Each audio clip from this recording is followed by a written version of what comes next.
Bom dia, Maicon. Tudo bem? Um prazer estar falando contigo, com todos os nossos ouvintes da Jovem Pan Serra Gaúcha. Um prazer. Prazer é nosso recebê-lo aqui mais uma vez. Expectativa para hoje, deputado? Expectativa de uma ampla votação, de um bom debate e, quem sabe, da aprovação do teto de gastos? Sem dúvidas, nossa expectativa é sempre de um bom debate, mas especificamente de aprovar essa regra tão importante para o nosso Estado, que, como tu bem mencionaste, nós propusemos no ano passado, sob o formato de uma PEC, uma proposta de emenda à Constituição. Eu e mais outros 20 deputados, membros dessa Frente Parlamentar de Combate aos Privilégios, da qual eu tenho hoje a honra de ser o presidente na Assembleia Legislativa, viemos pautando, viemos cobrando que o governo apoiasse essa medida ou propusesse a sua própria PEC. O governo optou por propor na forma de um PLC, um projeto de lei complementar, que é um tipo de proposição que precisa de um quórum um pouquinho menor. Uma PEC precisa de 33 votos, pelo menos, na Assembleia, enquanto que um PLC precisa de pelo menos 28, facilitando, portanto, a aprovação.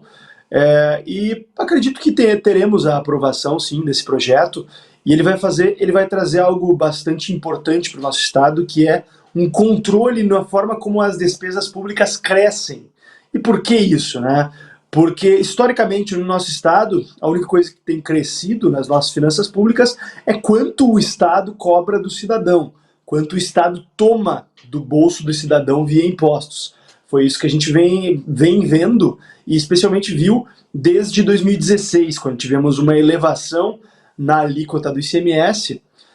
O governador até tentou aumentar no final do ano passado, tentou efetuar uma elevação geral nas alíquotas do ICMS, só que essa tentativa, felizmente, foi derrotada, porque realmente as despesas públicas vêm crescendo muito, pelo fato de que grupos de pressão organizados dentro da estrutura pública têm tido, historicamente, uma facilidade muito grande de conseguir uma atenção maior para os seus pleitos, que geralmente são pleitos de aumentos de gastos. Via de regra, sejamos justos, são pleitos de aumentos de gastos para aumentar a sua estrutura. Só que dentro de um sistema de recursos escassos, que é o do Estado, se a gente não limita, se a gente não faz escolhas alocativas, em todos os lugares vai aumentar. E no fim das contas vai faltar dinheiro para as atividades essenciais, que são prestadas pelo Poder Executivo, que são saúde, segurança, educação, infraestrutura, e acaba, na prática, o que a gente vê, sobrando recursos para Judiciário, Ministério Público, Tribunal de Contas, Defensoria, que são Legislativo também, a Assembleia, que são órgãos que têm aumentado os seus gastos, exceto a Assembleia, que tem dado demonstrações também de um pouco mais de responsabilidade, mas todos esses outros têm aumentado os seus gastos de maneira desconectada com a realidade da população do estado do Rio Grande do Sul. Só para dar um exemplo que deixa bastante clara essa situação, a Defensoria Pública, que sem dúvidas é um órgão de grande importância, aumentou seus gastos em mais de 100% ao longo dos últimos 10 anos. Então, se a gente não impuser alguma regra de correção de gastos que limite esse crescimento, a gente vai realmente ter que estar periodicamente aumentando impostos para custear esses aumentos na estrutura pública também. Claro, deputado, dentro desse teto de gastos, há uma espécie de uma limitação de correção para gastos públicos com base na inflação, no índice de preços. Há tudo isso delimitado dentro desse projeto do teto de gastos? Sim, a correção máxima, né, é importante deixar claro isso. A gente está estabelecendo um teto, portanto, um limite máximo. Não quer dizer que os poderes e órgãos são obrigados a aumentarem os seus gastos nesse fator. Eles podem aumentar em um valor menor, eles só não podem aumentar em uma porcentagem maior do que isso. O fator de correção será o IPCA, que é o principal índice de análise da inflação. E o ouvinte pode até pensar, mas o IPCA atualmente está em 2 dígitos, né? Está passando dos 10%. Quem sabe ano que vem, espero que não, chegue aí a uns 12%. Isso é um valor alto, vai ser uma correção alta, então. Mas a gente está vivendo um ano bastante peculiar e um ano com circunstâncias muito específicas. A gente espera que o IPCA volte à casa do 1 dígito e volte a ser um fator limitante de fato. A nossa proposta inicial, minha e dos outros deputados da Frente Parlamentar de Combate aos Privilégios, tinha um fator de correção um pouco mais rígido. A gente estabelecia a correção em, no máximo, 90% do IPCA ou 90% da variação positiva da receita corrente líquida, ou seja, de quanto o Estado tivesse à disposição para gastar, 90%, aquilo que fosse menor. Só que, dentro dos debates internos, a nossa opção acabou sendo vista como excessiva e o governo resolveu propor uma opção um pouco mais leve, digamos assim, e que eu espero que não seja desidratada até chegar à votação no plenário hoje, aí por volta das 2h30 da tarde. Então vale acompanhar. Eu espero que não venha nenhuma emenda da parte do Judiciário, do Ministério Público, e que os chefes desses poderes tenham essa noção de que o Estado precisa ser para todos e que a gente precisa ter medidas tomadas e que afetem a todos conjuntamente, porque senão realmente a gente vai seguir tendo os problemas que teve ao longo dos últimos anos de quase colapso de funções públicas, enquanto alguns órgãos, deixa eu citar novamente o Judiciário, acabam acumulando recursos bilionários. O Judiciário, por exemplo, tem um fundo de aparelhamento, um fundo de melhoramento da sua estrutura de mais de R$1 bilhão, enquanto faltavam, até pouco tempo atrás, recursos para se colocar gasolina em viaturas de polícia.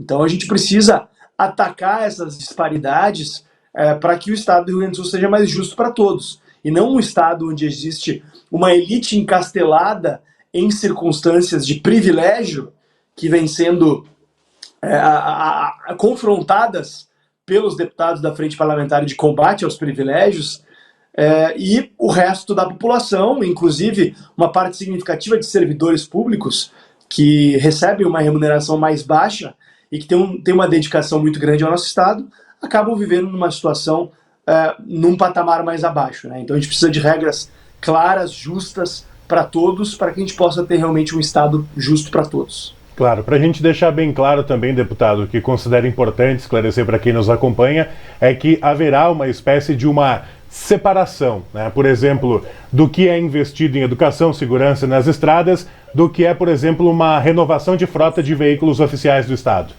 nesse teto de gastos.